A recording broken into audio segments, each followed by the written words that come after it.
রাতে ঘুমানোর আগে সূরা ইয়াসিনের গোপন এই একটি আয়াত ৪১ বার পাঠ করুন। আল্লাহ তাআলা আপনার সকল সমস্যা দূর করে দিবেন। সূরা ইয়াসিনের মধ্যে অনেক ফজিলত রয়েছে। সূরা ইয়াসিন পাঠ করার মাধ্যমে অভাব অনটন দূর হয়ে যায়। অভাবের সময় সূরা ইয়াসিন পাঠ করলে রিজিকের মধ্যে বরকত আসে। সূরা ইয়াসিন পাঠ করার মাধ্যমে গুনাহ মাফ হয়ে যায়। হাদিসের মধ্যে এসেছে, আল্লাহর হাবিব সাল্লাল্লাহু আলাইহি ওয়াসাল্লাম বলেন, কেউ যদি রাতের বেলায় আল্লাহ তাআলা সন্তুষ্টির জন্য সূরা ইয়াসিন পাঠ করে, আল্লাহ তাআলা তার ওই রাতের সকল গুনাহ মাফ করে দিবেন। সূরা ইয়াসিন পাঠ করার মাধ্যমে জরুরি প্রয়োজন পূরণ হয়ে যায়। আল্লাহর হাবিব সাল্লাল্লাহু আলাইহি ওয়াসাল্লাম হাদিসের মধ্যে বলেছেন, কেউ যদি সকালবেলায় সূরা ইয়াসিন পাঠ করে, আল্লাহ তাআলা তার সকল প্রয়োজন পূরণ করে দিবেন।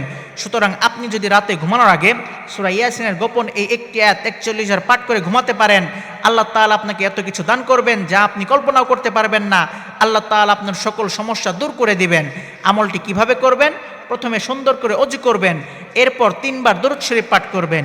দরুদের মধ্যে সবচেয়ে বেস্ট দরুদ হচ্ছে দরুদ ইব্রাহিম, যেটা আমরা নামাজের মধ্যে পড়ি। এরপর সূরা ইয়াসিনের গোপন এই একটি আয়াত হাতে গুনে গুনে ৪১ বার পাঠ করবেন। সেই আয়াতটি হচ্ছে সালামুন কাওলাম মির রব্বির রহিম, সালামুন কাওলাম মির রব্বির রহিম।